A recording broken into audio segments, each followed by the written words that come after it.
राधाकृष्णाचे सुंदर मंदिर पाहून आम्ही पुढे आलो शाहूपुरीतल्याच नेमिनाथ दिगंबर जैन मंदिर इथे. केला की शाहूपुरीच्या स्थापनेनंतर इथल्या गरजांप्रमाणे इथं सोयी निर्माण व्हायला लागल्या आणि त्यातली एक महत्वाची सोय म्हणजे व्यापारी वर्गामध्ये असणारे हे जैन मंदिराची गरज आणि त्याप्रमाणे दिगंबर जैन मंदिराची स्थापना. या मंदिराला आता यावर्षी 100 वर्ष पूर्ण झाली. तीर्थंकरांच्या मूर्ती सगळ्यांच्या एकसारख्या दिसतात, त्या ओळखायच्या कशा? तर लांछन हा जो भाग आपल्याला सांगितला होता त्याप्रमाणे नेमिनाथ प्रभूंचं लांछन आहे शंख. तर ही मूल नायक या मंदिराचे जे मूल नायक आहेत ते मूल नायक आहेत नेमिनाथ प्रभू आणि त्याच्या समोर हा जो स्तंभ उभा आहे त्याला म्हणतात मानस्तंभ. आपण मानस्तंभ रूपनारायण मंदिरात सुद्धा बघितला होता. तर मानस्तंभाची सगळी लक्षणं, चारी दिशाला 4 प्राणी तुम्हाला दिसतील. सिंह, सिंहिणी आणि हत्ती आणि बैल अशा प्रकारचे चारी प्राणी म्हणजे 4 प्रतीक आणि त्याचबरोबर 16 स्वप्न जी ज्या वेळेला तीर्थंकर प्रभू मातेच्या उदरात असतात त्यावेळेला ती 16 स्वप्न त्या मातेला पडतात आणि ती 16 स्वप्न या मानस्तंभावरती कोरली जातात.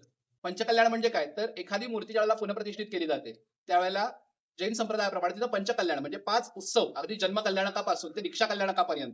तर या वर्षीच्या आता येत्या जानेवारी महिन्यामध्ये म्हणजे 27 जानेवारीमध्ये या मंदिराच्या मूल नायक विग्रहाचं पुन्हा पंचकल्याण आपल्याला बघायला मिळणार आहे. म्हणजे एकूणच 100 वर्षाची परंपरा असणारी ही प्रतिमा आणि एक मंदिर दगडी घडीव असं सुंदर.